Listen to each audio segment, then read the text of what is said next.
We're going to get right into it, Britton. What was the process like starting WeLikeSmall? If you were starting an agency today, there's like a very different strategy playbook than like what I had at the time. It was like almost gamified in a way where we were just competing against each other. I think almost anyone can get a business with like grit, determination, and hard work to like $1.5 to $2 million. What were some of those challenges in the 2 million to 5 million growing phase? But the truth of the matter is, like, if you're an owner, employees will count your time and your money. Hello, everyone, and welcome back to Low Key Legends. I'm Britton, and as always, each week I have an opportunity to interview and chat with some of the most amazing people in the creative industry. My guest this week is Mike Kern, a seasoned creative executive and leader, passionate about entrepreneurship and bringing innovative ideas to life. He is driven by a desire to create meaningful experiences that deepen emotional connections through strategy, design, and technology. At heart, he's still a maker and a craftsman himself. Currently, he serves as Chief Creative Officer and partner at ThinkingBox, one of Ad Age's fastest growing agencies. In this role, he leads a team of 50 creatives or more and has been instrumental in the successful acquisition and integration of social media agency Anti-Social Film, post-production house The Heist, into the ThinkingBox holding family. Previously, he founded and served as partner and executive creative director of WeLikeSmall, a world-renowned digital agency that was acquired in 2019. He's constantly seeking new opportunities to learn and grow and strive to lead his team, creating impactful, innovative solutions that push the boundaries of conceptual thinking. At his core, he is a maker and dedicated to timeless work. We get into making timeless work. We get into the numbers, the specifics of running WeLikeSmall and his acquisition by ThinkingBox. We talk about books, we talk about education, his future plans, and so much more. So without further ado, let's get into it. Thanks for having me. I really appreciate it. These are fun to do anytime you get a chance to do them. What number is this for you, Britton? This should be actually number 10. Yeah. Okay. Yeah. Do you feel like you're getting better every time? I think so. The main thing for me was keeping my answers more concise because I'm from Boston. I ramble a lot and like I'll throw swears and just random shit into my answers that don't need to be there. And I realized that I started talking about the weather a lot. So those were random things that I'm like, all right, don't do that again. But I'm doing it now. So that's okay. Yeah. Well, I'm going to try and bring it back every like 5 minutes. We'll try and bring the weather back. Perfect. Amazing. That'll be the goal. The goal for today's episode is for you to get 100K Twitter subscribers and to talk about the weather every 5 minutes. Done. Awesome. I wanted to open this up with talking about your journey. So jumping into the time machine a little bit, back to WeLikeSmall, and maybe even before that. And we're in the, do you see? Look, I just made these recently. I made these as a joke, actually, and myself and my other partners are supposed to be wearing them in our C-suite meeting so that we can upset our CEO for pure fun. So it says, this is the Team WLS Founders Edition hat.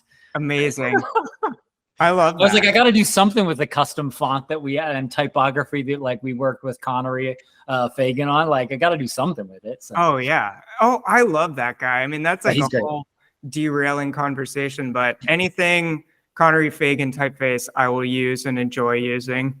All right. So we're in the time machine. We're jumping in the time machine in the DeLorean. We're heading back to WeLikeSmall. So what was the process like starting WeLikeSmall and going from $0 to your first $1 million? What year roughly might that have happened?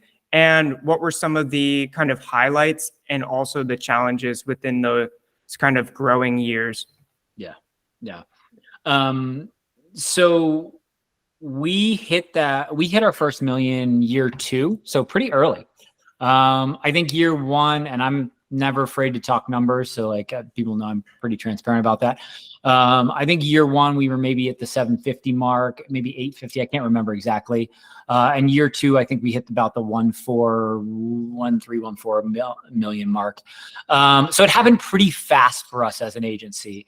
I think I was very lucky that I had built a lot of relationships well before starting my own agency. So whether that be through freelance, or through my previous position before that at an agency called Struck here in Utah, I had made a lot of really good relationships. And so when I went to strike out on my own, yes, we were starting from zero in the sense of like I started in my basement and literally I was in one room and our head of dev, Paul, was in the other room, and we would yell back and forth to each other, like, as we're developing things and designing things. But I think like the biggest thing for anyone starting a business, it's like I don't know. I've been talking and am connected with a lot of entrepreneurs today. And I feel like there's this like get rich quick mentality that has permeated our culture, whether it's like any of us who are like running any sort of business, it's like TikTok all of a sudden is inundating us with entrepreneurs who have $50 million in a Lambo. If you believe that, I think that's a total lie. I don't actually believe that. Not that there aren't people that do make those kinds of significant gains, but I think as someone starting a business out, particularly a design business, a business with any sort of artistic integrity, it's a long, slow road. And I think we were at a distinct point that we were coming out of like the kind of 2010 recession. We started like 2008, I guess it would be. And so we kind of were growing through the recession, actually. And I would say that worked to our advantage because we said, we're not going to take all sorts of different kind of work on. We're going to just focus on digital and being the most creative shop we potentially could be within digital. And our formula was like pretty worked out early on. We knew that if we white labeled work, so took on work for other agencies, that would help us build a good name, one, with those agencies, and two, for when we went to and wanted to go to bigger brands later on. And that worked out really great for us. Like, totally, like, thank you to everybody who support us through that process. Like the teams at Goodby Silverstein and Partners, 72 and S1E at that time. Those were like relationships we had that just were like, hey, can you do this for us? Can you do this work for us? And that's why I say we weren't really starting from zero, because we had a lot of those relationships, whether they be through freelance or whether they be through, they were through our company that we were previously at. And so it was kind of an easy transition. 0 to 1 was really easy. I think 2 to 5 was really hard. And that's what I think almost anyone can get a business with like grit, determination, and hard work to like $1.5 to $2 million in almost any category. I think that's totally plausible if you have the drive, willpower, grit, educational opportunities, those kinds of things, right? And I say that knowing full well that I'm a white male, and so it's like not totally fair either for many people and many cultures. And so I think it's an important that when we're doing something like this, to bring up anyone we can as well. Yeah, 100%. What were some of those challenges in the 2 million to 5 million growing phase that kind of stick out in your mind? Lawsuits. Oh, goody, fun. There we go. We're going to get right into it, but oh, good. I think not understanding, not being business people, being designers, being creatives, being developers at heart, and not necessarily, while we were business focused, not necessarily understanding all the things about business that we needed to at the time. So we were very naive. So we came in saying, let's build a utopian design agency where we're completely transparent about everything we do and, what we're charging clients and how it's working. And what we found out, and I say this a lot of, if you're an entrepreneur and you have employees working for you, I think I approach this as a very idyllic manner. Like, I'm like, everyone's going to be positive and treated equal. But the truth of the matter is, like, if you're an owner, employees will count your time and your money. And so if you might think you're being fair, but if you're not being at the level of fairness that they expect, I think like you'll be at a kind of hidden disadvantage where you may not know that, like, you may think they're, you have a 10-person studio and they're your close friends and they're going to hold it down for you. But at the end of the day, if they get a bigger offer from an agency, or they see that they can make more freelance, they may go after your piece of the pie.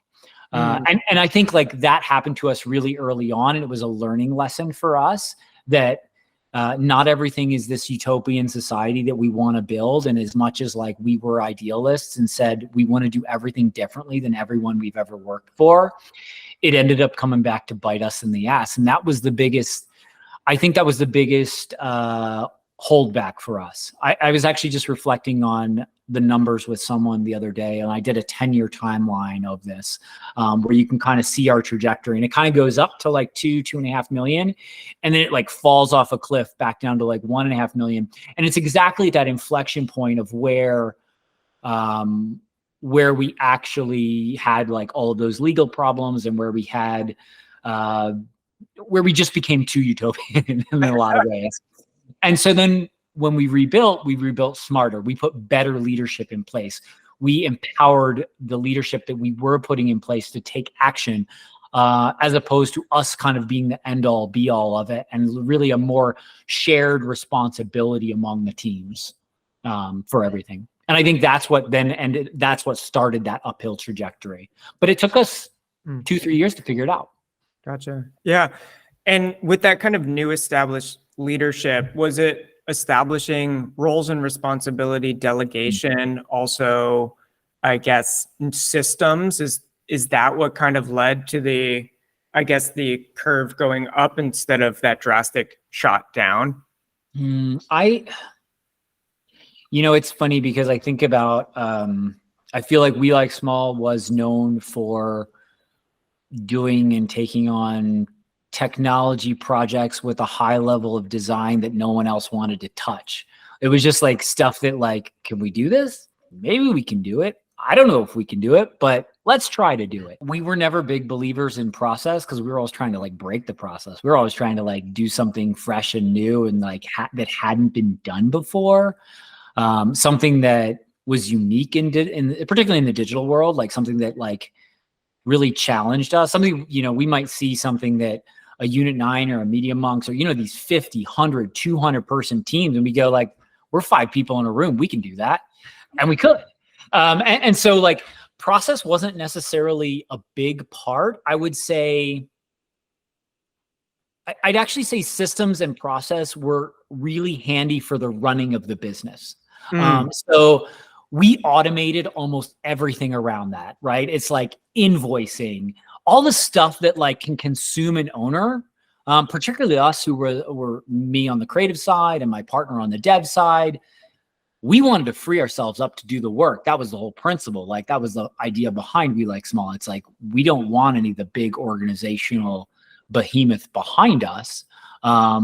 We want to be in the work and doing it. And that's where we excel at. And so like, let's eliminate all the other barriers, right? The project management barriers. So let's put good people in charge there, and they're going to have their process. We're going to let them do their thing, whatever works well for them. Great. The accounting process, it's like we had all that automated and dialed. I never looked at an invoice or a bank statement once a quarter. It's like we look at that stuff and say, oh, looks like we're doing okay. Like I talk about a lot. It's like fuzzy math. My methodology for running a business was always fuzzy math. And in the end, it worked out quite well. Better than I've seen some companies that have, teams of accountants, right? My fuzzy math seemed to do a pretty good job as long as like the invoices were flowing out and it was all automatic, which left me time to play creatively. Right. To try things and experiment, and whether that be through a design, whether that be through development, that I think is what was that really helped us in a lot of ways. So no systems or process at all when it came to creative and development, because so much of that was about being at the cutting edge of tech where like, there's kind of no rules. Like, yeah. Well, you And kind so of have to reinvent the wheel a little bit if you're Yeah. doing challenges that really haven't been done before. Yeah. And honestly, like I'm a byproduct of ADHD and like being everything like kind of, and it's funny, my wife now has she's had childhood diagnosed ADHD, and she looks at, and no one's ever said, oh, you have ADHD. Like I haven't considered this till the last 2 years. And she's like, when you're working on a bike, you can't disconnect from actually doing the mechanical work of rebuilding the bike or whatever it is. And you get really frustrated and upset if you have to come for dinner. She's like, that is a direct byproduct of ADHD. I was like, and I'm reading books because I'm doing research for my kids on ADHD. And I'm like, you're right. Yeah, spot on. Crap. Oh, my wife has definitely self-diagnosed me with the same thing. It's a blessing and a curse, I think, right? It's like, for those of us in creative industry, I actually think, man, I think autism, ADHD, whatever, anything that's spectrum-y actually gives us a distinct advantage. I'm a big believer in that. It's definitely a superpower to be able to either super lock in and tackle one thing, or to jump between a million different things and it just feels like one thing. Yep. That's kind of how I work, is doing 20 things at once. Yeah. I'm a focuser. So I'm either doing lots of different tasks simultaneously, managing lists, or I'm in the laboratory, head down, nobody bug me. That's definitely the spectrum of designers at play or work. But I wanted to jump back to fuzzy math and the process of fuzzy math and how you were able to be profitable and able to kind of turn the business around when you took that dip. So what does fuzzy math look like, and why are you better than some accountants in this case at keeping the business on track? I don't know if I'm better. I'll give you the win. Yeah, I don't know. I think it's like anything, right? I'll draw an analogy to project management, right? I think we've all probably worked in, whether it be in design shops or advertising agencies, or just for industry or Fortune 500, where the project management was at the microscopic level and you spend half your day managing that, right? I'm sitting here logging hours. We didn't track hours. I didn't track hours. I didn't track any utilization numbers, anything along those lines. And again, we were distinct. We're only 20, at our largest size, I think we got up to about 30 people at WeLikeSmall. And so for me, it was about efficiency. It was about freeing up my time to actually do the work. The fuzzy math side, and the way I've always viewed it, is if you do good work and you kind of know roughly what it takes and what the costs are behind that work, if you intake approximately that amount of revenue to do that work and maintain a 20 to 30% profit margin, even in a bad month, even in a month where you have nothing going on, or in a month where you have to overcommit to a project to hit that greatness level, you'll be covered essentially. And I kind of always took that POV, and it worked out in that sense, right? I think I say it a lot, I think our worst year ever, I think we were 200K profitable. And I think our best year ever, we were probably 1 to 1.5 million profitable. I think closer to 1.5.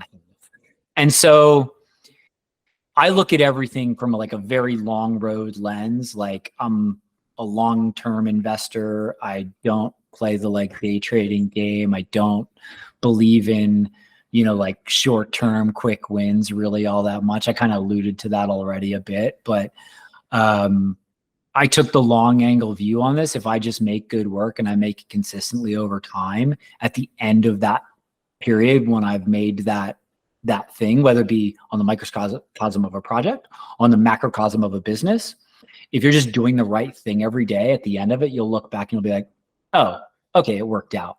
And that's a little bit of faith and a little bit of like, again, grit and like perseverance to just say, I'm going to make this work no matter what. And I can't say like we didn't have hard times where I think there was one period where maybe we got really close to layoffs, but we never had to do it because we just kind of had this steady state of work that would like come in. And you know, the industry, it's like, it's got its ups and downs no matter what. It's like, you know, a little bit of feast and famine for most of us. But if you do good work, that eliminates that middle ground, I think, right? I think if you're at the top of your game, or at least, or if your aspirations are to be at the top of your game, then you're going to kind of like, it's like an all boats rise mentality where like everything starts to work out and trend into the upward curve. It just might have, you just have to realize it's going to have a, you know, month of down, month of up, month of down, month of up. That's my least favorite thing about like looking at like it on a chart when it just is like, but you know, like those good months were so good and they'll carry you through, like even if it's a down one, if you're hitting a really big project with big numbers and then it doesn't sustain for like 2 months. But can I ask what's been your scary, like, have you ever had a really scary moment? Oh, you know, what's funny is right when I started Rogue, it was the scariest moment. So I had been freelancing for 2 years prior, and then I pivoted, changed the name to Rogue. This was October 2019. And we stopped working with other agencies, I believe, as like a way to try to pivot into direct client work. And then it was like almost 6 months. Like it was crazy. It was like a really depressing time. And there was like little things that trickled in. And like I had my savings in order just because I figured there may be some down months.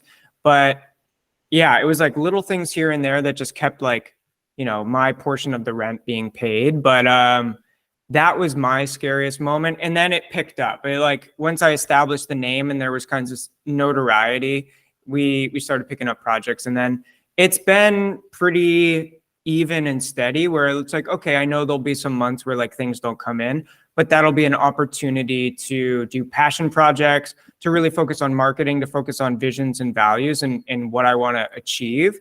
And there was a little bit of a down period, probably a few months back, where I just started thinking about, I wanted to do this podcast for a year. Maybe now I have an opportunity to do it. And it came out of just slightly being a little bit bored is where like those creative ideas, I kind of have that opportunity to create them.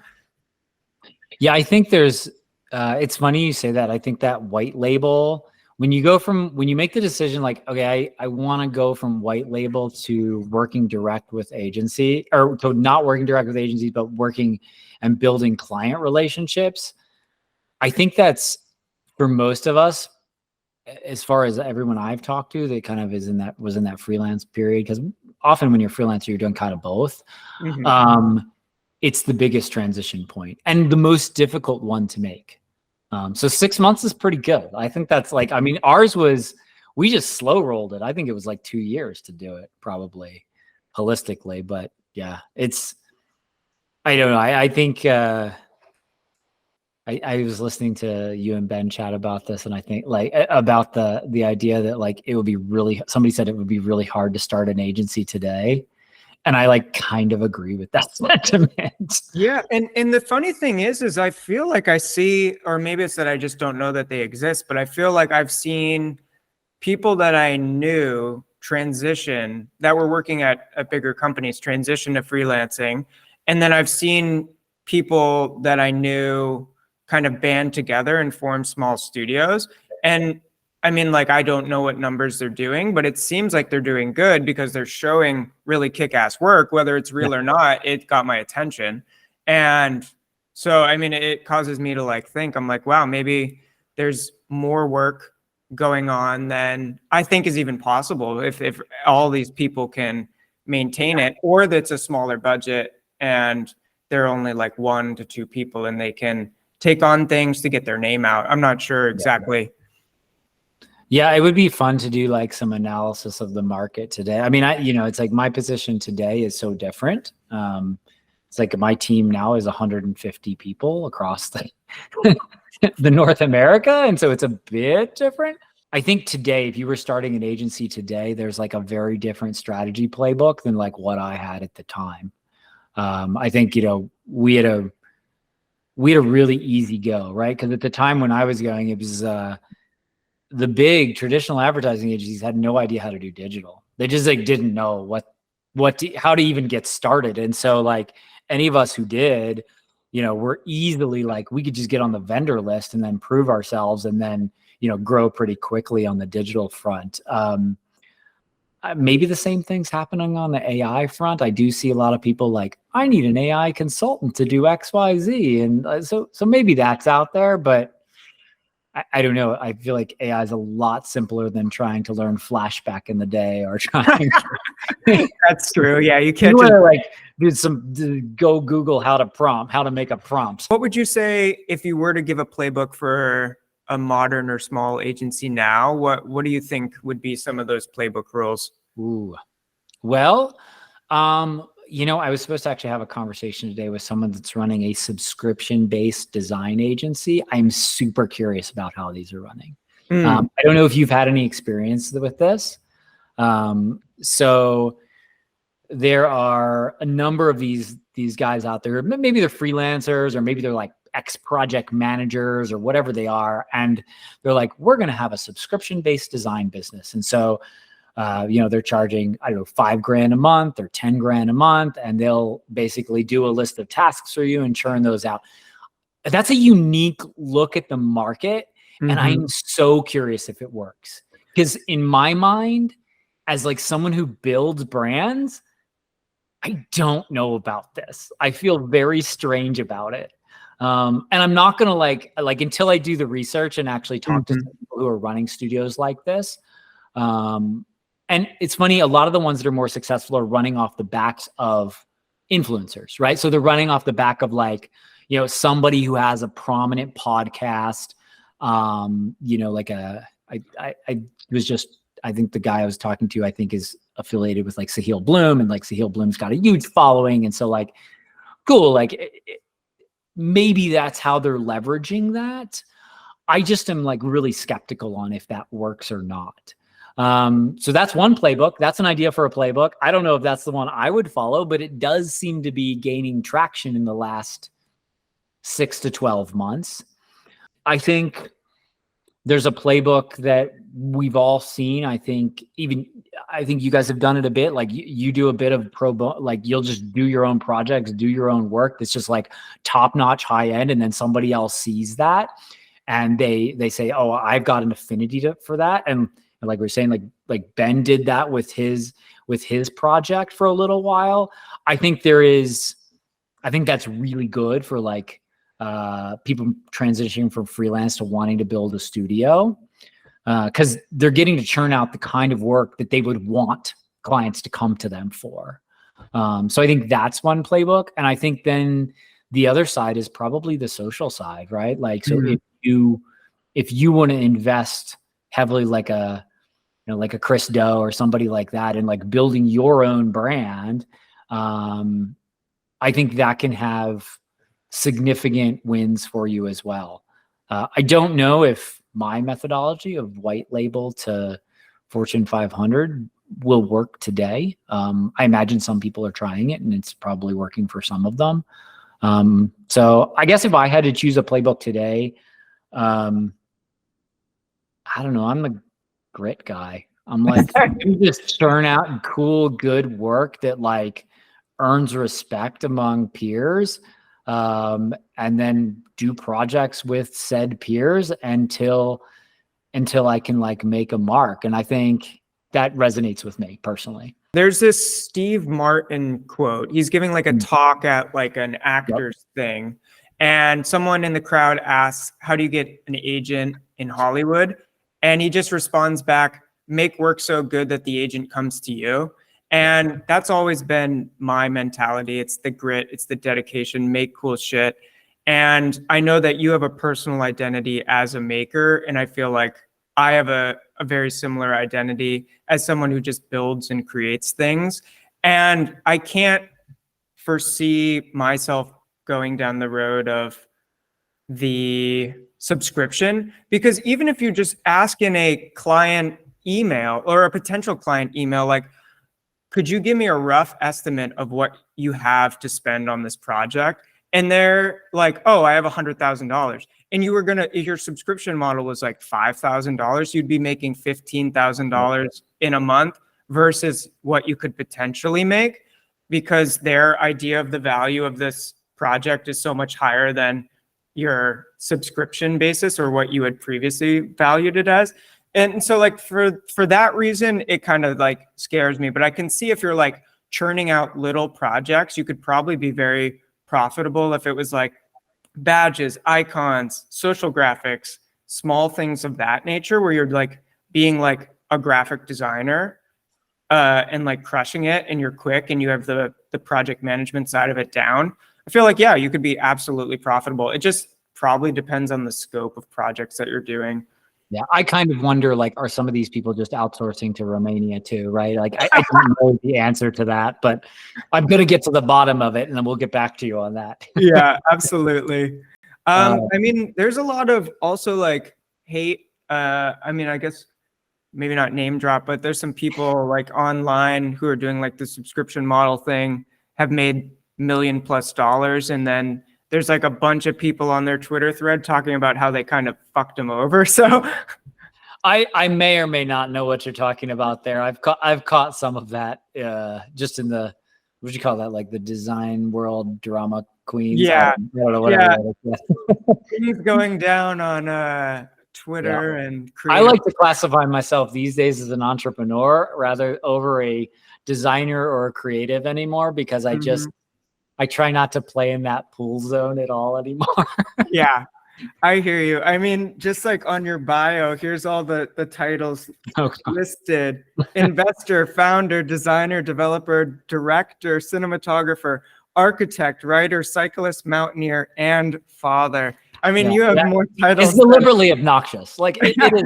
That is the idea. I love it, but I actually really like that you included cyclist, mountaineer, and father in there, just because I think it gives like a very rounded picture of what you care about.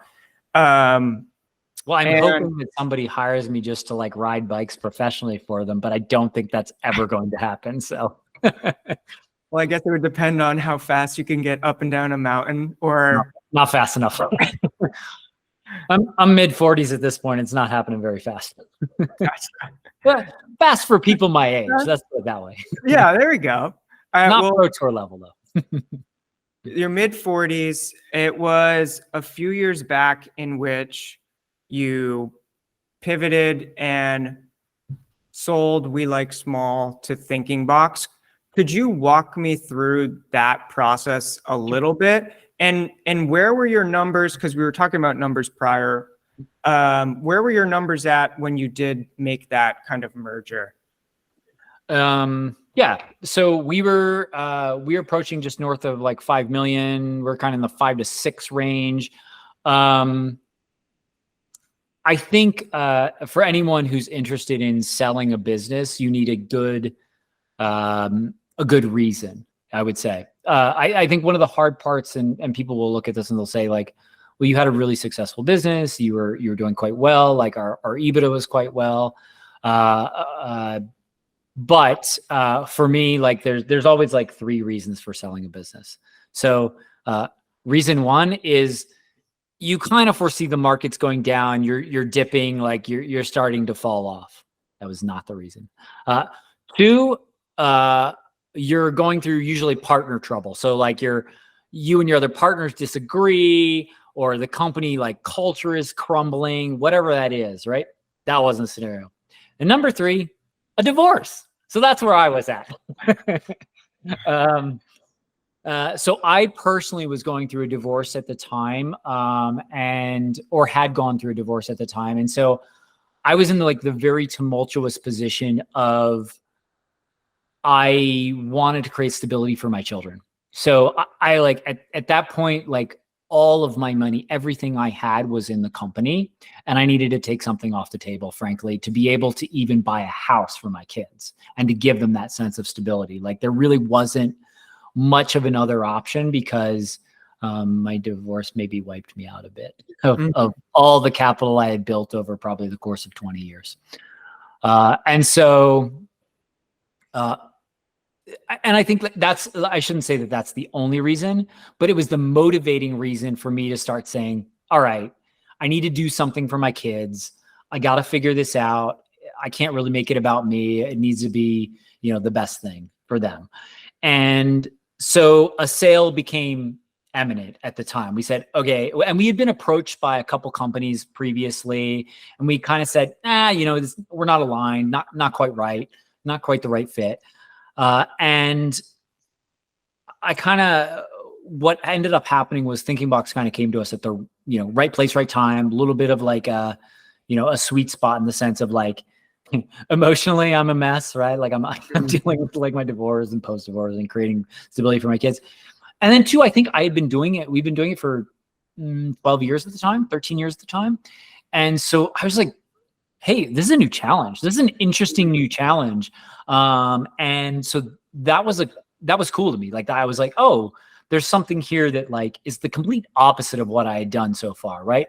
I built a really stable, small agency, boutique style agency, very profitable, great team at the end, like just a fantastic, fantastic team of people. So pretty happy coming into work every day. But like kind of bored. Like, what's the next challenge? Like we've got a Cannes Lion, we've got a one pencil, we've got like every award in the industry we've won. Kind of a what's next mentality for us. And so when ThinkingBox came, they represented experiential, right? And so they had been in the experiential world for a long time. And I said, oh man, that's super sexy for my designers and devs, right? Like to build physical product and things that people can experience and watch them walk through these experiences in real life. We don't have any corner on that market right now. We've built maybe one or two small things in that realm, but man, is that exciting. Like, I think my dream when I got into design was like, build big, like, I don't know if you'll remember, what was their name? Second Story out of Portland back in the day. So Second Story built all these crazy museum work, like for the Smithsonian and for the Salt Museum in Germany, like just gorgeous, gorgeous work that you could walk through and experience. And I'd always wanted to do that. Like, I just want to see people in my space. And so this represented a cool opportunity to do that. And so there were like financial motivations. There was, hey, we can help our team in this way. So that was a big motivating factor. And then the third motivation was, if I looked across at my partners, they were in a kind of a similar scenario to me. Like they were kind of like, yeah, we're kind of bored. Like we're kind of stuck. So this represented an interesting way for all of us to advance our careers and do something different. So was it a difficult sell and or transition for your team at WeLikeSmall in the kind of new identity becoming a part of ThinkingBox? Okay, let's separate this into two questions because I've got a really funny side of this. So there's the brand side. So let's go to the brand side and we'll table that for a second. And then let's go to like literally the employee side. So on the employee side, when we approached them about it, I think they were really supportive because they saw the experiential side also as a way for them to grow career-wise. We knew that we would be able to like bump salaries. We would be able to help them in a lot of like financial ways. They would have more work exposure. So and I can't say for sure because I didn't sit on the opposite side of the table. I don't know what happened on Slack that day. I don't, but we were pretty transparent. We brought everyone and said, like, look, this is our motivation for selling. This is why we're doing it. And outside of maybe me talking about my divorce and stability for my kids, like that I will talk openly with them about now. We really saw it as an advantage to like become a bigger thing, and do some work that like had more of a timeless aspect than what we were doing, which is like making cool microsites at the time, or, maybe building some crazy app or whatever it was. Like that stuff's fine, but it's a little more temporal than like, you know, developing like the Smithsonian, like, you know, jewel case scenario or whatever it is. Not that we've done that, just an example. So that's one side. So they were excited from that side. However, we had just done our rebrand. And so everyone was like really excited about the new WLS rebrand stuff. And they kind of looked at the ThinkingBox brand and they're like, the name's ThinkingBox. And like, it's like the most cliched, trite name like you've ever heard. And the logo's purple. Like I'm literally talking like from a brand side, everyone's like, really, Mike? I don't know. Cool projects, some cool projects, you know, cool experiential work, but like just the brand was like kind of in a rough spot when I took it over. And so we had this really fun rebrand exercise that took me almost a good year to rebrand ThinkingBox from where it had been, was like this purple logo, like not the best type, and an X logo, like really cheesy, and into the more modern functional brand that it is today. That then in turn, after we launched a lot of it, Media Monks seemed to bite, but I'm not going to call them for that too much. But I think like the concept that we came up with for the brand and for where we wanted to go was really, really strong. And I think we really talked about it a lot. And I was like, if we're going to be ThinkingBox, like, and that's our name, let's fucking own it. And let's come at this from an angle of like, dude, it's so obvious. And we're going to make it so obvious, and we're going to make obvious sexy. And I think it's paid off really well. Like, I think like, I don't know if anyone out there has gotten to see like the motion piece we just released. I think it just made Behance motion site or motion piece of the day, like yesterday or 2 days ago. You know, and it's just, you know, it's just our box, like going through all these crazy iterations and evolving and stuff. And I think like where we landed with that in the end, I'm really, really proud of, for, you know, not having a lot to start with. And so I think the team in the end was like really happy with it, but like took some fun design ruminations to convince everyone. So. I can see that. I can see that as a challenge. I thought it was interesting. It was like the new site came out. It was up for like maybe a month. And then you're like, we got acquired. And then it just started linking to the ThinkingBox site. And I was like, damn, I should have screenshotted that old website. I have it somewhere in the coffers. The really valuable WeLikeSmall site, if you can find it, is the very first one, which was like a middle finger to the entire advertising industry. Like it was very brash, and it was just like a one pager that just said like, you want to work with us because we're basically not your giant behemoth. Like, yeah, I mean, it did all the things that like a 20-year-old would want, right? Like we called out religion, we called out like all sorts of stuff. Like, you know, there was probably a couple of curse words in there. Like, that's amazing.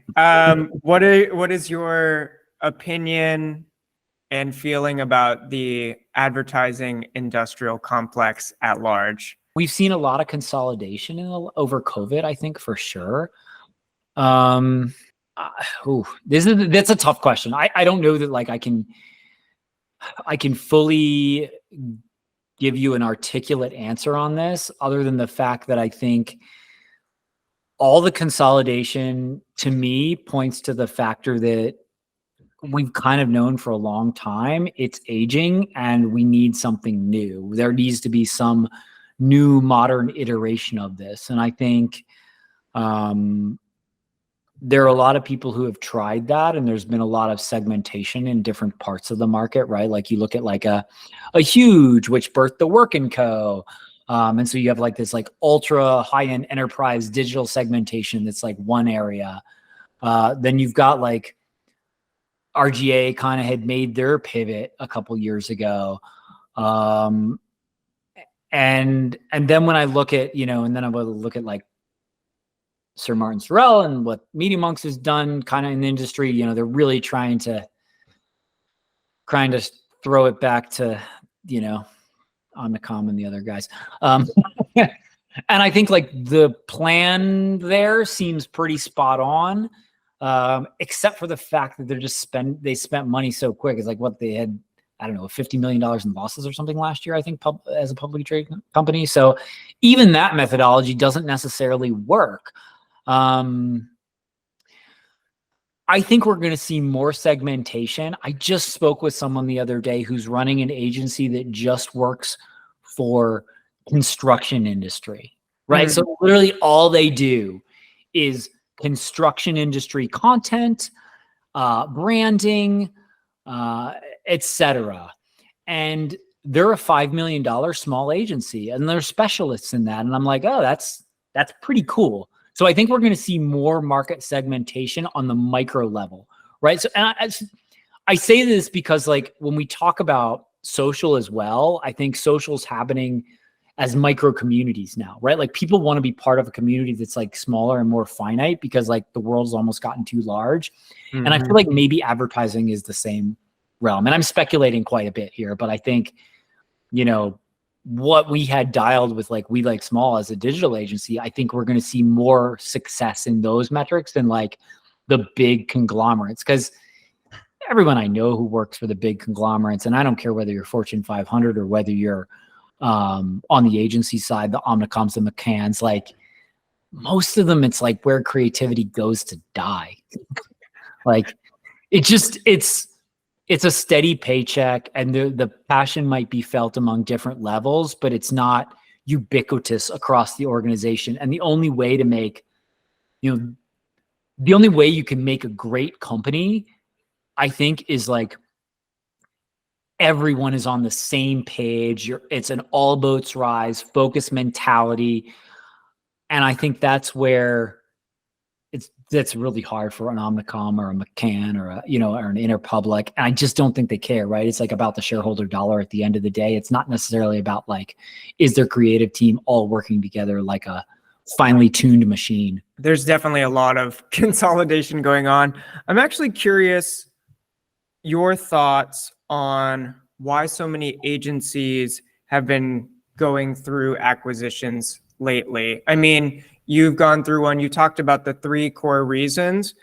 We've seen Weno, we've seen Dog Studio go to Dept, we've seen Basic go to Dept, and then I think there's been quite a few That's on others. a tear, eh?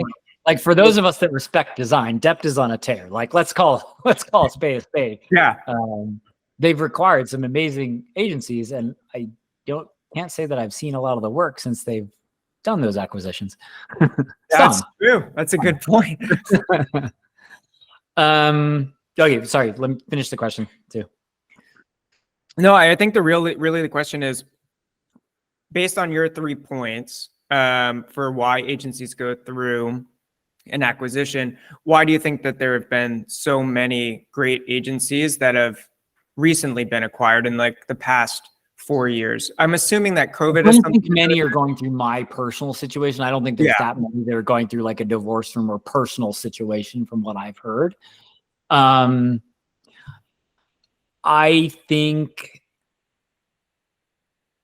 and I know some of the other founders, and I don't want to put words in their mouth, but I certainly can speculate on some of them. I know that some have been monetarily motivated, right? So natural. Like those of us that came up in the Flash era, we're, like, think I'm maybe a bit old about this, but those of us that came up in the Flash era are reaching an age where like we're kind of like on to the next thing, and we've built our companies for 20 years or so. And so what is that next challenge, next thing? And so I think there are some of us that fall in that camp. I think there are certainly some of us that have fallen into the personal camp where there are personal issues happening, or they see they aren't going to be able to be involved in the business as much as they previously were. And I'm very specifically calling out Harold and Wayno and, like his personal situation there, which I totally huge respect to him and what they had to do to kind of get that. And I have to say, like, I'm, as someone who like has talked back and forth with him and like tried to get him to freelance with me before he ever started Wayno, like I can tell you that like he has done so many things for the right reasons, and like ultimate respect for that guy. Just such an awesome talent and amazing a human. 100%. I think it's funny because I think we kind of sit in the same zone. And I've been, and I don't know if you know this or not, but I'm part of this entrepreneurship group called Hampton, which was founded by like Sam Parr, who founded The Hustle, et cetera. And through that, I've been talking with a lot of, I'd call them smaller agencies. Like they're kind of in that like $1 million to $2 million range. And I think we're in this unique spot where we've looked across the agency world and like we know who the best guys are. We know who that is. There are so many people out there that even I didn't realize that are literally, to my example before, of like building sites for industrial companies or, you know, like, and we wouldn't sit here and say, wow, their design's really dialed. Like that is not, we would not look up to these guys. We're not going to say like, we're not even going to say, oh, their copywriting is really good. Like we're going to say, this is where the snob and the designer side comes in of like, what are you guys running there? Like they're not a creative artistic based agency in that realm, but we forget that there are a lot of agencies out there that are literally just doing the heavy lifting for companies every day, and they're not sexy. And when I talk to those founders, they're business driven. They're business driven. They want to grow. They want to sell. So they are focused on, they're not in it for the same reasons that I think many of us are, that we've seen this consolidation in, where it's like, they're pure creatives for the creative sake. These guys are running agencies for business reasons. And so I think we'll see more of that. And I pray that we're going to see a bit of a throwback to, I think the heyday when I came up in this industry, where there were like a lot of small agencies just doing really profound work and like really passionate about it. You know, I think anytime you see a focused, anytime people can't get off Instagram, Facebook, TikTok, there's a counterculture that's going to go to Brooklyn and, make belts or weave shoes or make beer. And like, those are my people. Oh yeah. So I would like to think like we're on a lull and it's going to come back up. We'll see. I honestly, I do think that is very, very true. And I think what I noticed within the kind of COVID years, and some of that has kind of trickled into thinking nowadays, but so I'm a big board game fan in general. So Dungeons and Dragons, but also other tabletop games.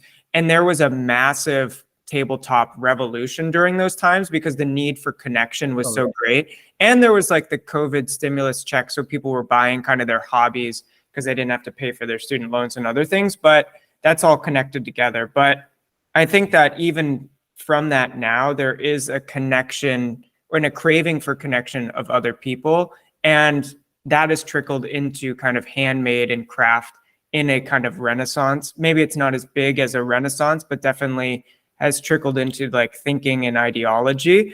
And I do hope that it comes back in force and we do see a kind of rebirth of craft. And go for it. Yeah. I'll give one reason why I think this will be the case, because probably you or I, or most people that are going to listen to this, they can look at an image and sniff AI, right? Like you can see it, right? And so there's a side to, for right now, because AI is not good enough, but it's good enough to kind of fake.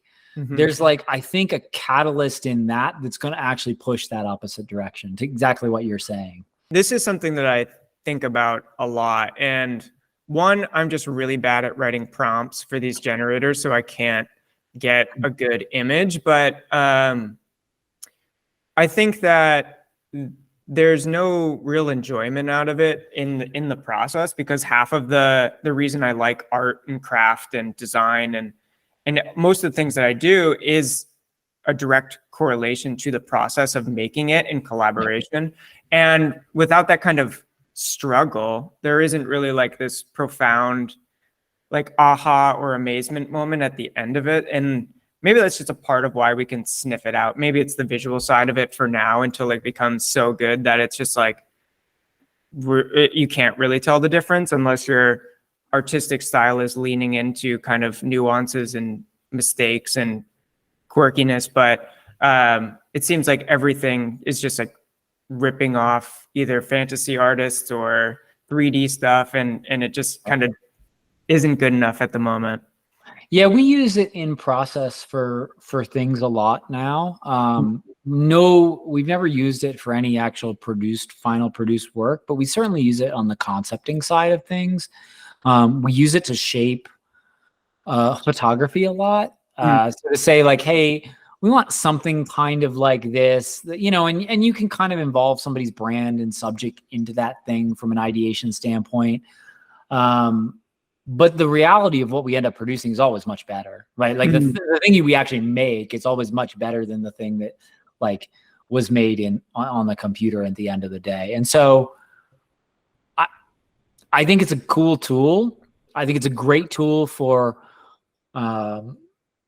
those of us that understand the fundamentals of how we got to where we got to from an artistic perspective. It's kind of like, I think about this with developers too, right? It's like you can use Webflow or whatever no-code tool you want, but if you don't have a good understanding of the basics of what you're doing and why you're doing it and how to actually create the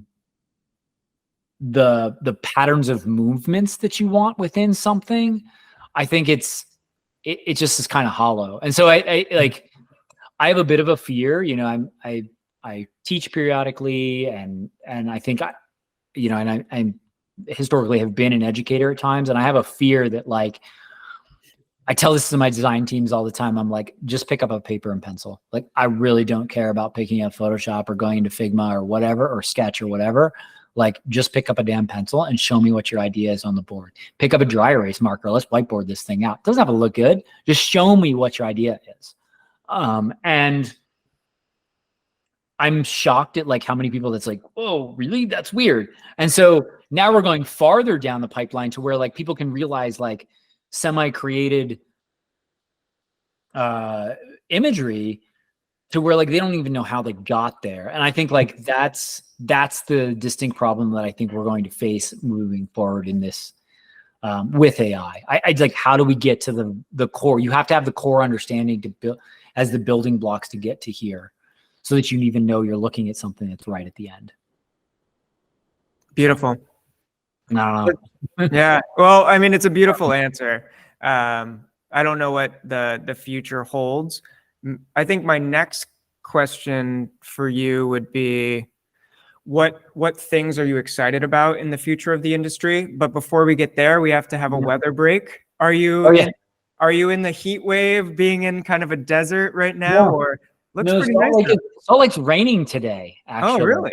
Yeah, it never rains here. So it's literally like, I don't know, it's like 65 degrees here and like raining, and the wind is blowing hard. And yeah, it's kind of unusual weather for Salt Lake, actually. Well, I guess fall starts tomorrow, technically. I'm surprised it's 65. That's amazing. Yeah. Yeah. It might be colder than that. It might be like 60 degrees. I don't know. Damn. Yeah. I mean, like, I'm in a jacket just kind of for fun and fashion, but you look like you're very. No, I'm in a Patagonia branded fleece. Patagonia, please send me some free. Exactly. Please, as an influencer, please send me some free swag. It's been kind of like unseasonably cold this last week, which is awesome I'm a big, I mentioned already, I'm a big cyclist, and I race a very weird sport called cyclocross, which is like, it is mountain biking meets criterium racing, slammed into the same thing, where like we're basically like meets like kind of steeplechase. So we're on and off our bikes, like, you know, like kind of bumping each other through corners and stuff. And literally cyclocross season starts tomorrow. So this is the perfect weather to have. It's the Belgian national sport, actually. Oh, wow. And it is a shit ton of fun. And I'm ready for that weather. So it's good. It's good. So I guess to jump back in, what types of things are you excited in the guys' creative industry right now? And is there anything that you're kind of looking forward to kind of explore, try, or jump into in this kind of next season of your career? I want you to answer this question too when we're done. Cool. I think for me, it's a hard question to answer. I think we spoke about it a little about before, but I think I'm going to probably I've been working on a book, and so that's going to be one of my next creative endeavors. I'm also kind of an artist at heart, so very much like a hands-on, make things, learn new skills kind of person. So the office I'm sitting in here, I actually built this last summer. I guess this is kind of a funny story, but maybe I want to say 10 years back, I filmed a little documentary or a set of documentaries for Specialized Bikes, and their head of industrial design is this amazing guy who he builds everything. Like, you know, he doesn't just like build and master their bikes. He also like has built a identical Shelby Cobra replica from merely taking photos of Shelby Cobra cars. He's built like this entire Spanish villa where he like handmade and hammered all the handles on everything. It's got a little bit of a different design aesthetic than necessarily I like, but I remember going and interviewing him, and I was like, I want to be you. You this is everything that I've always aspired to be. And I think I'm kind of getting to that age now where like I have my career has kind of solidified. I have done most of the things I want to do in advertising. And now I want to play in all the like outside artistic endeavors. And so, yes, some entrepreneurial stuff. So I'm working on some product work. And when I say product, I mean literally like things. Hell yeah. Whether it be CPG or, you know, like where consumer packaged goods, or my wife actually makes soap. So we're going to, and she has a small soap company. We're going to probably turn that into a large soap company, hopefully. So I think for me, things that are really hands-on and places where I can build my own brands is probably the next step. Whether that be as an entrepreneur, or whether that be literally directly as a founder owner. And then I think, you know, the book is, I view the book, it will probably be my last effort in literally advertising agency design land. After that, I will probably shift pretty heavily into like making my own things. And I also like, I've joked that I have like a 70 to, like when I'm 70 to 80, I'm going to try and have a like legit painting career. That's been my running joke. We'll see if I decide to pull that off, if I have enough brain cells left when we get to that point. Well, the main thing, you got to keep like your hands like dexterous enough. That's the thing that scares me. I know. But I'm actually a big rock climber now. That started maybe a year or 2 years ago, and like that's become like a really, bouldering has become a big passion thing for me. So like my hands are stronger than they've ever been. oh yeah, let's see the forearms. How big are those right now? They're not that big. Like they're okay. You know, well, you've only done it like for a year, but I've only gone once. I went with my brother. He got into it. He's like 3 months into his rock climbing journey. Yeah. But yeah, that is a fun sport. Super fun. Yeah. Super fun, super physical. And like, I think for like, I'm doing like some amount of weightlifting with it. I've always been like an anti-gym kind of guy. But everyone's kind of like, when you get over 40, you need to actually lift heavy so that you don't like, your body doesn't break down. And I would agree with that. I think like for me, I've historically had a lot of low back problems in the last 5 years or so. And a lot of that's from like jumping off cliffs and shit when I'm skiing when I was young. And so I've noticed that the heavy lifting actually is helping. It's not just helping the climbing, but it's helping just my day-to-day physical well-being, I would say, which is pretty cool. That's very cool. I lift a lot, and I lift in a kind of recommended fashion for 40-plus-year-olds with like lesser heavy weights, but you're doing more repetitions. So like, I mean, the weights will get up there, but I'm not bench pressing because I don't want to hurt myself and like tear muscles. But Need to get you into got to get you into the climbing and bouldering side, because those two yeah, things like start to go hand in hand. Where for like, sure. and like my whole thing with lifting has been historically, it just doesn't engage my brain the same way. Whereas climbing is a little more of like, it's a puzzle. It's like this fun puzzle. So like, yeah, you were talking about gaming and games before, and it's like, man, if you enjoy that, like the bouldering is like, that's all it is. Yeah, like it really is. game. What exercises are you doing to help your lower back? Because my lower back is shit right now. So just curious about that. I'm doing good mornings have been the thing, like probably the thing that has been probably the most helpful. And then kind of standard, just like clean and jerk kind of stuff, and like, overhead press kind of stuff. Anything that kind of puts a little bit of pressure. So I'm very specific. I have like L4, L5. I have no disc in there essentially. And so anything that builds that low back belt band muscle helps me a ton, especially because I sit on a bike a lot. And so anything that's like really flexing that, as well as some yoga positions and breathing into the yoga a lot. A big portion to my rehab, I guess. Perfect. I'm going to definitely check I'll send you some exercises. I'll send you some of the stuff that I have in my gig. I think the good mornings are probably the biggest help though, because that's a very direct for me in that column of the belt muscle. Perfect. I don't even remember what we were talking about before. We were talking about the future of the industry. I had the question for you. What's your thought on kind of future of it, and where you specifically want to go with Rogue? Yeah, no, this is a great question. And I'm sort of aligned with your thinking and kind of methodology. I always wanted to do design as a way to build businesses. I just didn't want to go like the kind of like mathematical finance kind of side. I wanted to go the creative side. And I kind of foresee that as like my future path. There's a part of me that wants to like create a coffee company and do like the direct to consumer thing.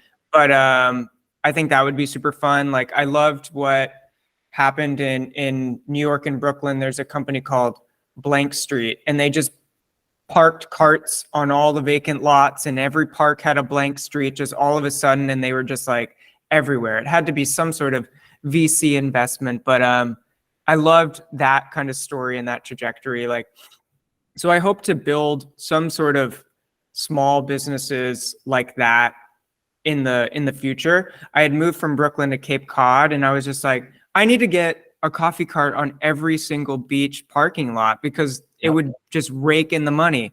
Like the other places near the beaches have terrible coffee. So like, how could it not do well?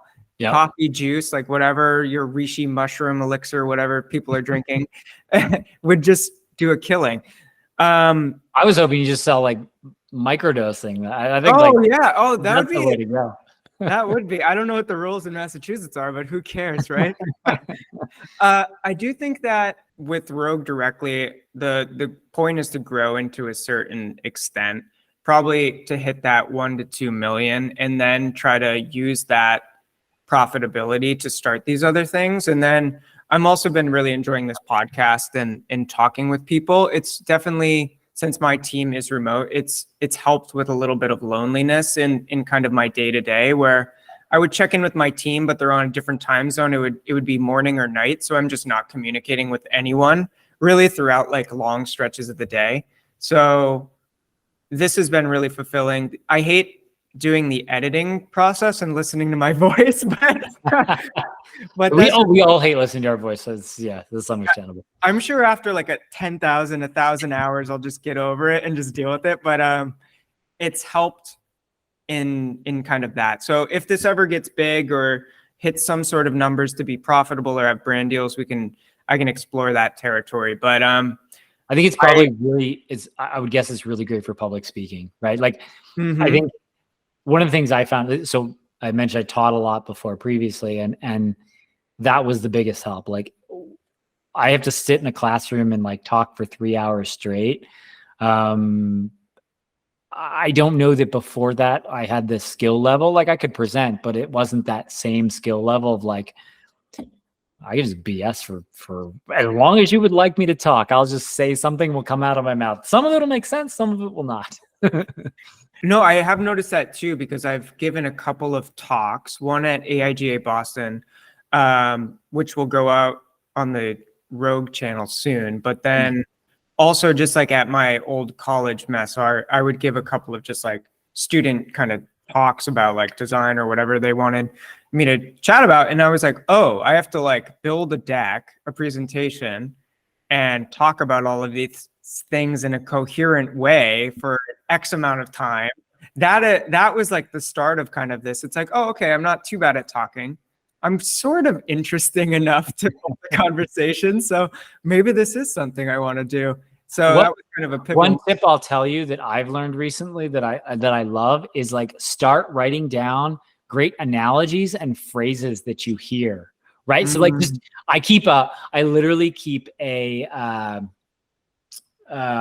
Notion of these. It's like a giant Notion doc. And like when I hear something, I'll be out and about and I'll just like put it on my Notion and I just shove it in there. And like I store it back and, you know, try to store it in my brain just by recording. And then every now and again, I'll like go through those little comments and quotes and things and be like, I gotta see if I can work this one into a client cell today. Yeah, it's like it's a fun little like behind the scene challenge. I like that. That's awesome. I've noticed that when listening to podcasts, let's say like Tim Ferriss or something like that, like I'm like, oh, smart people say quotes of other people. They'll just drop an Aristotle or like a Marcus Aurelius quote. And I'm like, oh, that's a smart person. So definitely it feels like it works. Maybe psychologically, just dropping in an anecdote or some sort of quote from someone else. Yep. Yeah, no, I definitely think it works. I love you pulled out the Roman analogy today. Like, if you haven't noticed, like that, male fascination with Rome is at its all-time peak right now, right? I believe. Oh, yeah. That's the TikTok meme going around this week. Yeah. Oh, my wife literally just showed me this. She asked me, and I was just like, that's not a normal question from my wife. She's definitely recording me. Yep. Yep. And I'm actually pretty big on stoicism, and she knows that. So she was like, I assume that you think about it once a day because you're like into stoicism and learn from it. But she's like, oh, I didn't know that you thought about it when looking at architecture or like thinking about things in comparison to like military strategy. So like I'll whip out like a Sun Tzu quote like randomly, and like she won't care at all, but I think it's cool. Yep. Build that arsenal. So one of the things I talk about this with my creative team and my design team a lot. I'll say the biggest thing you can do to be successful in this industry is build your design library, build your visual library. Like try to remember relational design data. Like I don't know another way to say it, but like remember this relational design patterns, whether it's layout or color or whatever. But try to commit as many of those things to memory as you possibly can. Because what you'll find is like when you're in the design process, you're going back and you're pulling all those things out. And so I think that is like, for speaking, it's the exact same thing. It's now like build your copywriting like library. Like what is your copywriting library? Because those are the fun quotes you're going to pull out, like, you know, the great artists steal, like, you know, like those kinds of things, right? Like when the chips are down. That's so true. I mean, like every start of a project is a little bit spooky and exciting in a way where you have to start with the blank canvas and get over that empty page, if you will. And I think it's so vital going back to your mental Rolodex and looking at what you have in there to kind of pull inspiration from all sorts of different areas, different things that you're interested in, and compile it together and to start that idea process. In a way, it makes it feel not so blank, and you can pull inspiration from, let's say, whatever industry. Definitely big on the like nothing is new under the sun. It's all kind of been done in some iteration before.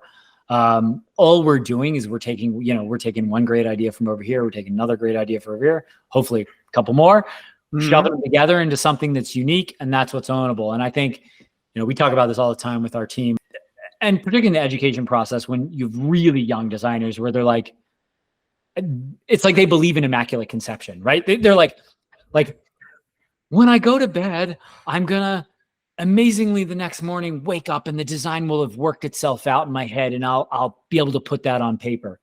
Truth of the matter is, we're all just assembling nodes from all over the place to create something new. And I think if we can recognize that and realize that, it becomes a part of like, how do we build that library? Because the larger library, the more originality you can actually inject and introduce into the world. Not to say that there's nothing brand, or there can't be anything brand new, but you're not going to get there on a daily basis. I think it's too tough. Also, expanding your library as wide and as rich and culturally diverse as possible is extremely important. Like, how can you do something that feels new if you have this very, very limited library, just to continue with that analogy? But like, you can dive into cultures that you aren't a part of, or just that are so rich and amazing. Like if you dive into African surf culture in Morocco, what do those designs and patterns and things look like? How do you fuse that with like Tibetan Buddhism and symbols from there, or bring it back to your Western, I guess, like heritage and like smosh it all together?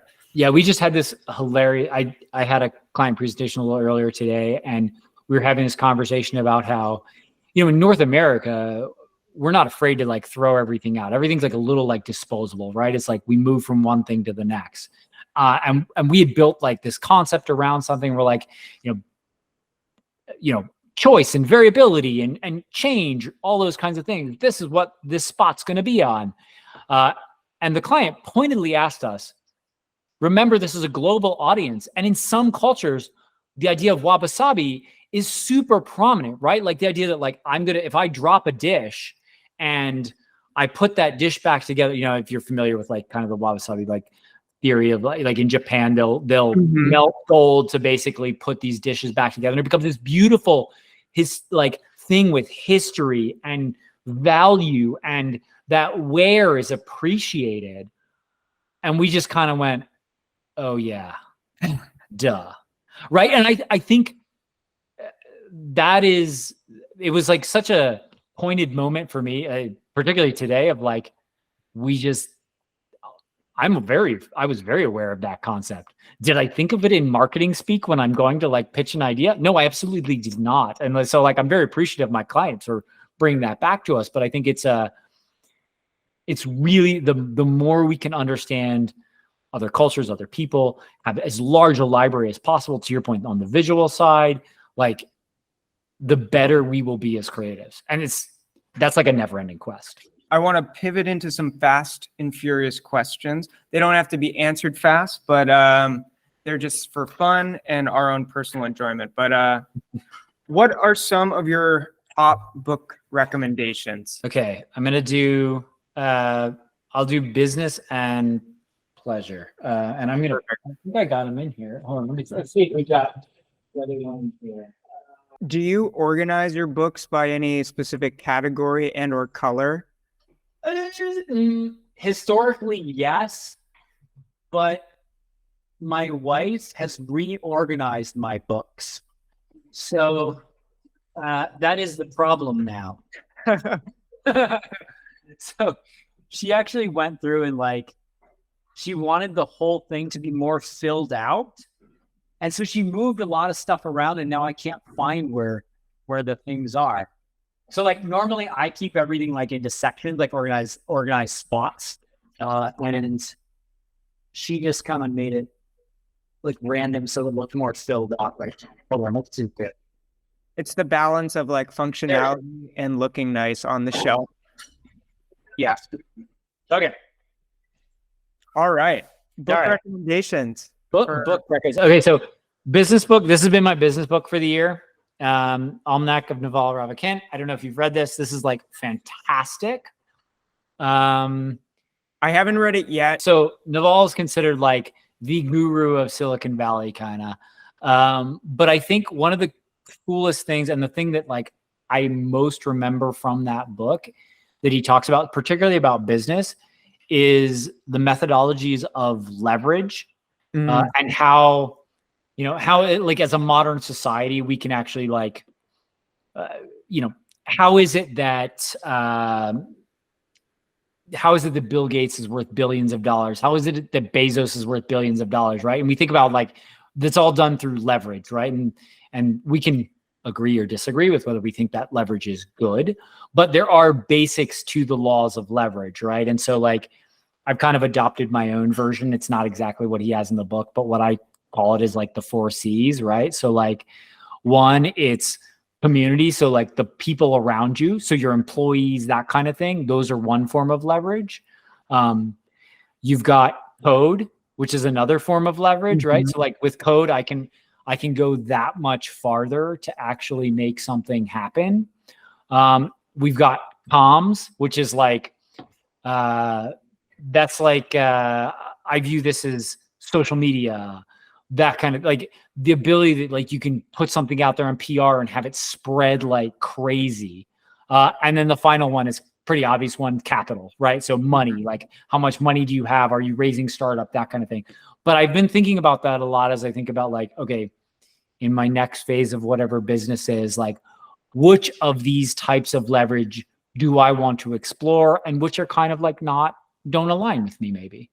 I may not align with like 200,000 warehouse workers across the world, like, and not letting them unionize, whatever that is, whatever that means for you. But I think like, I love the idea and thinking about how what we do as a singular individual, how to create a multitude and multiplicitous effect with our singular person. And then personal book. This is like, I wouldn't call it historical fiction, but it's when we cease to understand the world. So this is a book about, it's actually science. It's kind of like the ups and downs of science and how scientists in general can create like some of the most catastrophic, disastrous things, and then at the same time save humanity. So like one of the examples in the book is actually, and I'm not going to recall the names or anything because I'm bad with name recognition, but like the World War I scientist who basically came up with, I believe, like kind of the precursor, like a nerve gas, like the precursor to Agent Orange that was like used during World War I and like flowed across the battlefield and like instantly killed people, was the same guy who figured out how to pull nitrogen out of our atmosphere to allow soil to be enriched for farming later on, and basically got us out of poverty. So, it covers things like, some of the Nazi scientists and some things like that, where the the corollary effects and the correlation of science and how it plays in our society, and then what impacts it has for positive or negative. So like, it's kind of a heady, I guess it's called like a heady historical fiction book that covers science and mathematics and like the pros and cons of it within our society. It's really cool. It's a fantastic book, a great read. That sounds amazing. I'm gonna have to pick that one up too, and eventually I'll have to like pick your brain. Patrick Torres from Studio Freight, who came on the show, he has like a massive library too. So we need to collect like all of these book recommendations into some sort of like library list for folks and just keep it in like an online. We should build like an online digital thing somewhere. Yeah. I mean, there have been a couple like tools and apps and stuff out there that people share and stuff. I've never actually used any of those. I'm just like, in the last, I think since the sale of my business, I kind of, when I sold WeLikeSmall, I had this, maybe a year or 2 years later, I had this realization of, I think I would have done it differently if I had known what I know now. And then I started like reading voraciously to like, just because I think I spent most of my 20s and early 30s like visual, like designing and creating and making things. And I didn't necessarily build my intellect the way I would want to. And so I'm kind of like coming back to that now, like, all right, let's get like just knowledge crazy with it. I kind of picked that up only about like a year ago. I started reading because I wasn't a very good reader. I would just read the Spark Notes in school and just like BS and get a good grade. But I think it is super important to train your brain as much as you're training your actual physical craft, because they can tie together in a lot of different ways where it could influence the way that you think or processes or communication styles, and they all just like benefit and piggyback off of each other. I'll do one more endorse that I think you probably have on your library. I'm guessing is like Tools of Titans. Yeah, so I do. But this is just like a quick, easy read, and like you can jump in here anywhere and get some sort of interesting info nuggets. Yeah, honestly, it's like one of those ones where you can turn to any page and like read a little bit and you'll get some value. I'm going to go run and grab one because I think that if you haven't read it, it's a good one, but I always mess up the name. So I'll grab the book. So the book that I'm reading now, haven't finished it yet, is The 15 Commitments of Conscious Leadership, A New Paradigm for Sustainable Success. And this is as much as a personal relationship book, communication, as it is business book. It just gives you this robust like toolbox for running a business as a very like emotionally conscious, emotionally intelligent leader. And this has been like such a pleasure and joy to read. I'll do one more endorse. And this is actually not necessarily an endorse. This is more like a rule of thumb that I'm trying to do now. So Charles Darwin, Origin of Species here. Okay. So I'm trying to, and I don't remember, I feel like actually in Naval's book, he talks a little bit about this, but there's kind of a theory of like, get back to the roots when you're reading of where some of these things came from, right? So like, rather than reading like some of our contemporaries, like going back and like, oh, let's read Kant or Nietzsche or whatever it is, like philosophy, let's say, because I think there's a lot that can be garnered. I know it's like, it's way heavier and more difficult to read a lot of times.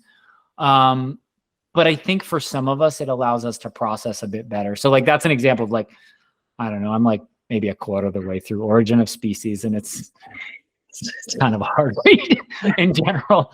But I think it's worthwhile to try and read these books that a lot of the modern day authors have like, they're referencing. They're just developing and building on those ideas. It's kind of nice to go to the source material. Yeah, no, that makes perfect sense. And you can do that visually just the same way. I mean, I see you got like a Dieter Rams book. So you can go back to Dieter Rams, but then you can go further into his references and like where he grew up, what his influences were, and backtrack even further. Just to connect it full circle, it just ties to your visual Rolodex library in that way, just the same. I'm actually not a huge Dieter Rams guy, but I'm not either. Yeah, I'm not either. The book is there as a reference. Yeah, no, that's me too.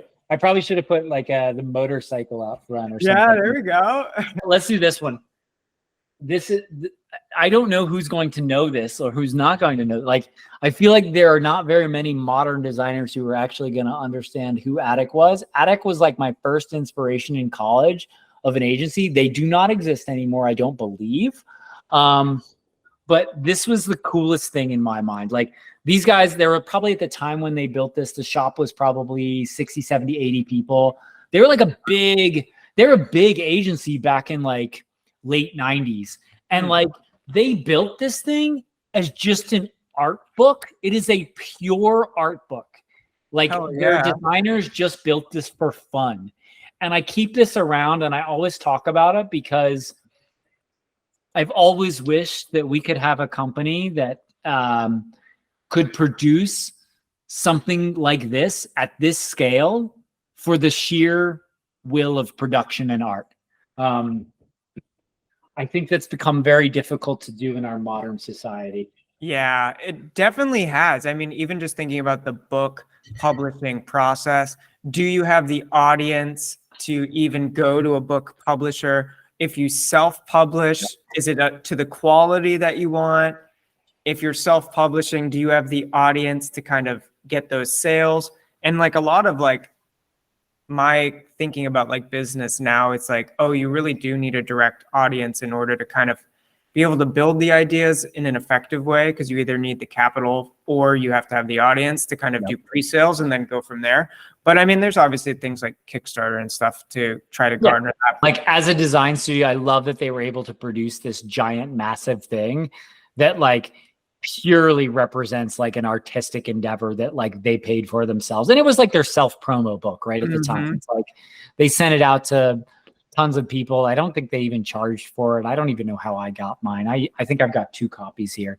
I was a huge fan of that studio in my like college age kind of range. That's so cool. Yeah. 25 years. But a beautiful book. I think like the closest equivalent that I have lying around is I sometimes will pick up Monster Children magazine. It's an Australian surf skate mag, but they just like make really wild and fun, like creative layouts. And it's like the piece of print that I have that I like really look forward to getting in the mail when I do order one. All right. That was supposed to be a fast question. We turned into a slow question. That's honest. That covers the gamut of like a three questions. What is the greatest lesson that you think you learned over the course of your career? If you could summarize it, maybe it's a couple points. You said that you had this thought process of when you started reading that you would do a bunch of things differently. So I was hoping that maybe you've thought about this before. Yeah, I would say you don't know what you don't know, right? And I think that's probably the number one lesson for most of us. Especially as I get into like my mid 40s now, I look back and I'm like, we all think we know what we're talking about when we're 20. And then we think we know what we're talking about when we're 30. And I'm sure I think I know what I'm talking about now. But the truth of the matter is like, I'm going to look back in 10 years and probably feel that I did not know anything at the time. And I think that's having that perspective, that egoless perspective, to be open to other types of wisdom and intellect. It's like the number one lesson for me in anything. I say that as a very headstrong, stubborn, type A, let's build it, it's my way or the highway kind of creative. And I think like I've not that I'm not humble, but I think that I'm constantly being humbled. Like now in particular, like I'm amazed at all the things that like maybe I assume or think I know that I'm just completely wrong about. And just having an open mind around that is like, I think super, super important. So that would be that would be probably my number one. Living or dead, who would you love to have lunch with? Can I have a family lunch? So sentimental. My mom passed away. My mom actually passed away when she was 50, I was 16. So she has not had the opportunity to meet any of my children. So I'd want a family lunch with my kiddos so that she could actually meet them, because I think she would be pretty stoked and pretty proud of like who they are. And, you know, she never had that opportunity to meet them. That's beautiful. My non-sentimental one would be kind of sentimental, because I'm going to say basket, because my son is absolutely fascinated and like loves the art of basket and has quite a talented painter. He's 13 and like he can paint it kind of close to that level right now. And so like I would love to let those two sit down and have a conversation. I think that would be super dope to watch. Yeah, you had posted a picture of your son painting on Instagram, but you couldn't like fully see like the full scope of the canvas. Yeah. I would love to, even if this is just like for us, to see some of his work at some point. Maybe there'll be a rogue commission by your son. Dude, he's really kind of blown me away. Like his like visual acuity, like that's always the thing that I've said is like my talent. Like an ability to digest a lot of visual information, memorize it, and then like churn it back out. And like, I think his may far exceed mine, actually. It's like quite scary. Amazing though. Super cool. I was going to try and find one of the paintings and hold it up to the camera. I was going to say like, we should insert it in here. I'll take Oh yeah, for sure. We have the technology, and this is also a reason to watch the visual podcast for people out there. Don't just shove it in your ears. There's value in the images. Here's a quick one. We'll do it to the camera right now. Oh yeah, that's dope. Yeah, so like he had only, when he did this one, he had seen like 3 pieces of work of Basquiat, and he's just like, I think I could do that. And it's wild. Like he'll see things and just like make them. Well, I think the interesting thing is like, if he's super into Basquiat right now, the influence is over the period of his life as he kind of grows and continues on this craft. Hopefully he does. Like where that art can go and how it'll be kind of completely unique to him later down the road. It's crazy. Like it's been like, I'm close with all my kids, but there's like, I do have certainly a special bond with him, and like we're like very cut from the same cloth in a lot of ways, and it's super beautiful to watch and like be humbled by now. I'm gonna have to come to you for parenting advice when that point in my life comes. One piece of parenting advice that I'm gonna offer up to everybody: make your relationship with your partner the predominant thing. That is more important than your relationship with your kids, because it sets the tone for every single thing that you do and how you raise your kids. And so like putting your partner first above and beyond your children is actually the most important thing you can do, I think. Beautiful. Yeah, I like that a lot. That's a huge one. That's a huge one. Like when I got remarried, that was a big discussion point with my partner of like, do you feel the same about this? She's like, oh yeah, I feel the same about this. Okay, cool. I think this is going to work. I think that's probably, looking at the time, that's a good note to end on. But if you had anything, closing words that you would want to say to the audience out there. Do whatever you're going to do passionately. I think have conviction and do it with passion. I think that's been my like number one rule for like being in this industry and for all of the different endeavors that I've done. Like, be super curious, be passionate about what you do, and follow that. And I think it won't lead you astray. Hopefully that wasn't too cliched. No, I think that's beautiful. I think people need to hear it. I mean, it's a good refresher for me as well. And Mike, thank you so much for being here. It was super fun. Yeah, this was super fun. Where can people find you on Twitter so you can get those 100,000 Twitter subscribers? The Kern. So the TheKerrn. To the audience out there, thank you. And remember that we are all legendary and have an amazing story of our own. So on the journey, take the time to be kind, grind, and unwind. And let's make the world a better and more creative place.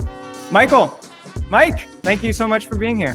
Thank you so much for having me, Britton. Like, super honored. And yeah, I can't wait to see this podcast take off for you.